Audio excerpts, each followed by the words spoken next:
লক্ষ্মী পুজোতে এসে মনটা ভরে গেল। সব হয়েছে এই অহনার জন্য। ও একা হাতে যেভাবে সমস্তটা করেছে, নাহলে কিছুই হতো না। ঠাকুরে ভোগ কে রেঁধেছে? আমাদের নতুন বৌদি।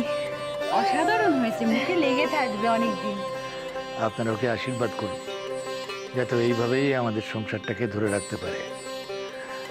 ওই তো এবাড়ির লক্ষ্মী। নিশ্চয়ই। আজ আছি রুদ্রবাবু, আসি মা।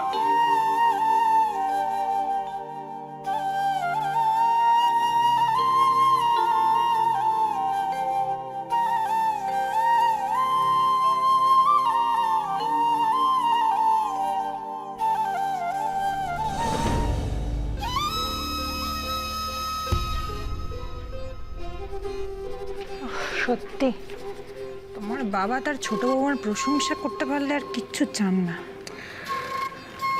ছোট বৌমা তো বাবার পাশে পাশে থাকতে জানে, তুমি তো খালি। ব্যাস, আমার দোষ হয়ে গেল।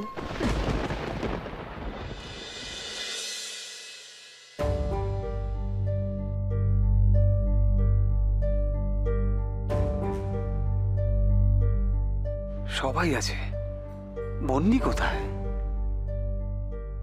বন্নিকে তো কোথাও দেখতে পাচ্ছি না।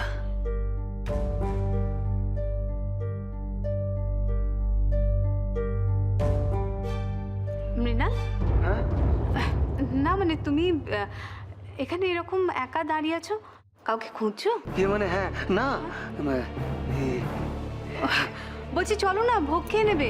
ও ভোগ? হ্যাঁ, আর দেরি করো না। আচ্ছা চলুন মাসিমা। হ্যাঁ মেজো বৌদি আমার সঙ্গে এসো তো। হ্যাঁ হ্যাঁ, এসো, এটা ধরো। চলো আমরা বাড়ির সবাইকে ভোগগুলো বেড়ে দিই। কি হয়েছে তোমার? কি হয়েছে? না না, কিছু না। দেখো না, মোহরের বাবাটা যে কোথায় গেছে।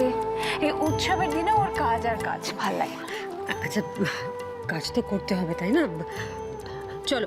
আচ্ছা, তুমি মাকে দেখেছো? মাকে না অনেকক্ষণ দেখছি না, কোথায় গো? না, আমার কি মনে হয় জানো তো, মা রাগ করে ঘরে চলে গেছে। এই বড়দা ভাই বৌদি, তোমরা ভোগ খাবে না? এই মেজদা ভাই, চল চল চল চল। এসো, এসো।